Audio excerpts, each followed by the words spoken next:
Hosted by you/feelin_left out. A friend, Greg, 28M, in my circle of friends met Shannon, 28F, about 5 years ago, and they immediately hit it off. Everybody instantly fell in love with Shannon because she's friendly and really fun to hang out with. They were everybody's favorite couple and really made our hangouts much more fun. We all knew they were perfect for each other. They both made our crew that much better. The engagement was expected but very welcome news. Our circle of friends was buzzing about the inevitable wedding. Then the invitations went out. You know those save the date magnets that people send out? Well, it really sucked seeing them on everybody else's fridge when I visited friends, knowing I didn't get one and wasn't invited. Feeling left out really sucks. But it gets worse. I completely understand how stressful wedding planning is, and I believe nobody should feel obligated to invite people they don't want at their wedding. It's their day and their ceremony, and they shouldn't have to have people there who they don't want. I didn't cause a fuss or express to anyone that I was hurt or felt excluded from the wedding and, by extension, excluded from the group. I didn't want to be seen in an even worse way than I apparently was. But one friend actually stood up for me.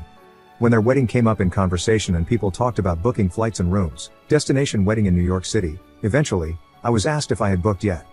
I said, my girlfriend and I, weren't invited.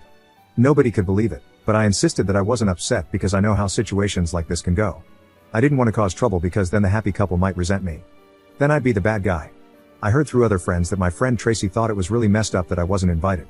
She and I never spoke about how I wasn't invited to the wedding, but she really felt a certain way about it. So, a month before the destination wedding, I got a text from Greg basically saying sorry for forgetting to send an invite, and that they would love to have us come to the wedding. It was way too late at that point for me. I couldn't get away from my job, and I hadn't had a chance to put money aside for a year for an expensive NYC destination wedding like everyone else did. I didn't even get a save the date. Every flight and hotel, no rooms where everyone else was staying, obviously, too late for that, was unaffordable for me. I texted him back that I couldn't make it. The wedding came and went, and I felt bad about everything. I saw the Facebook pictures of my friends all having the time of their lives. It looked like a great wedding. There's even a picture of just the group of friends labeled the crew. I don't think I've ever felt so left out, honestly. It really made me feel worthless and unwanted. So naturally, the typical thoughts surfaced. They don't like you. They think you're annoying. They think you're a jerk. If you can't identify the schmuck in a group of friends, that means you're it. They think you try way too hard to be nice and think you're a phony. Then, as if it couldn't get any worse, Shannon messaged me on Facebook asking why I didn't RSVP and said they missed me at the wedding. RSVP? RSVP? Doesn't one have to be invited in order to RSVP? Everybody else got a year to prepare between getting save the dates and actual wedding invitations.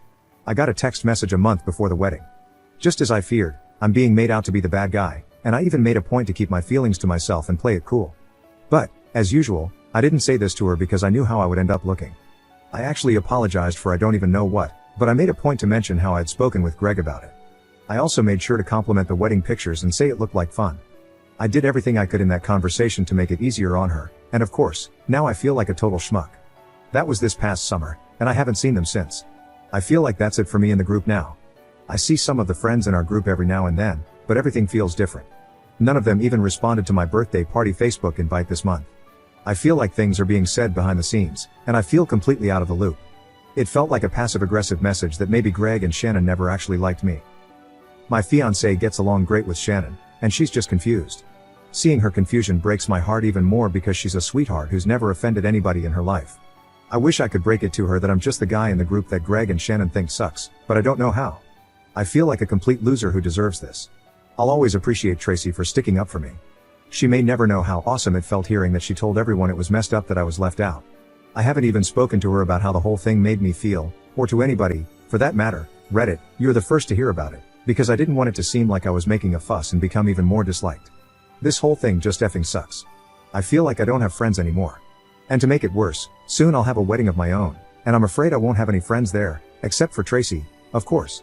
How am I supposed to handle who I invite so it doesn't seem like I'm leaving people out for petty revenge? How the hell do I navigate a toxic situation that I had no hand in creating? I still feel like I'm in the dark or could be overreacting. What the hell? Commenter. Dude, you clearly tell them you weren't respected like the others. Cut them out. This is about self-respect. Find new friends. Don't look back. Ops response. Thanks for reading and responding. Yeah, I've been thinking, I guess I can have my younger brother be the best man and just not have groomsmen, considering the circumstances. It's just messed up how I did everything I could to avoid looking like the bad guy, yet here we are. I'm the bad guy regardless of anything I did. Commenter. That totally sucks. I'd be hurt too. Do you think maybe Greg was in charge of sending invites to his friends and forgot? Or maybe it got lost in the mail? I had an invite get returned to me a month after I sent it, but thankfully I had sent a save the date and sent my invite super early, so it ended up being fine. But if I hadn't, one of my cousins might have incorrectly thought she was excluded. It sounds like Shannon, at least, thought you were sent an invite if she was upset you didn't RSVP. You actually did RSVP by texting Greg back, but it sounds like she thought you'd been sent an RSVP response card. Ops response. Yeah, it could just be a simple misunderstanding, but word seemed to get around early that I didn't get a save the date, and later, that I didn't get an invite either. Tracy especially made sure everyone knew she wasn't happy about my exclusion.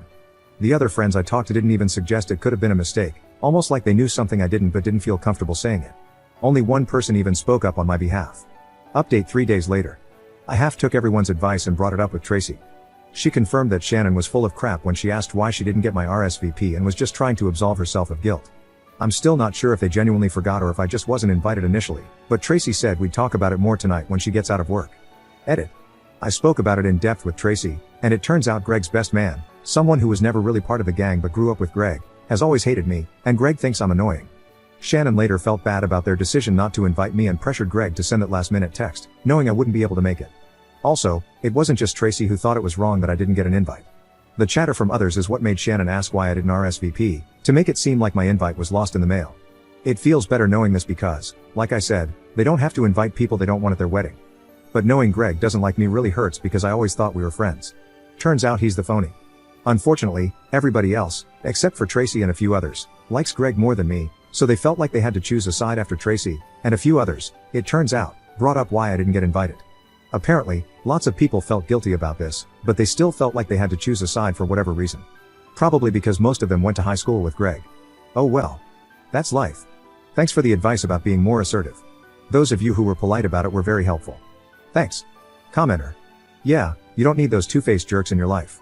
Congratulations on finding out before they borrowed money from you. When they get divorced, you can reach out to Greg and tell him he deserved it. Ops response. It's funny you bring up borrowing money because they're the type who always want to split the check when they order the most expensive stuff and always say, I'll get you back, and, I don't trust Venmo, I'll just give you cash when I go to the ATM, and then don't. On the plus side, I don't have to pay for part of their steak and lobster dinners anymore. Commenter. Do you think you'll invite Greg, Shannon, and their best man to your wedding knowing all this? And what about the friends who chose them over you? Ops response. Nah, I don't think it would be right to force anybody to choose sides because that feels inappropriate to do to friends. I think everyone who stood up for me gets an invite. Greg can have his best man, and they can be the cynical jerks they are together. Honestly, nobody really likes the best man all that much because he's always acted like an obnoxious prick when he's been around us. They can have each other.